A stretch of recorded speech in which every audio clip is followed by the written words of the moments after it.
Here's one of the bullet holes, and right here is where they inserted a screw into my leg to keep the rod in place. One in my hip here, another one in my other hip, and then one through my shoulder. Came in underneath and went out. People have told me that if someone was with me in my French class 4 years ago, that they would have saved the lives of students in my class.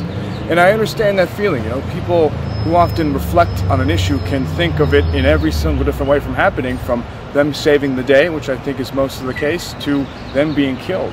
And you know, people are afraid. I understand that fear, but in my opinion, their fear is misplaced. You know, it should be known that in this country, we do not prevent people who are on our terrorist watch list from purchasing firearms and ammunition anywhere.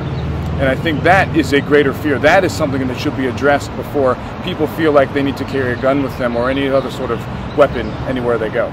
My message is that we need to do a better job of enforcing the laws on the books.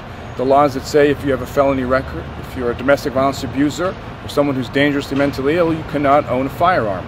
How do we enforce that law? We do a background check. Since we started doing background checks in the U.S. nearly 17 years ago, we've stopped 2 million purchases from a gun falling into the hands of a dangerous person. So the background check system works, but it's not perfect. What people need to understand is that when you have a gun in your home, that gun is 22 times more likely to be used against individuals in the home rather than a perpetrator.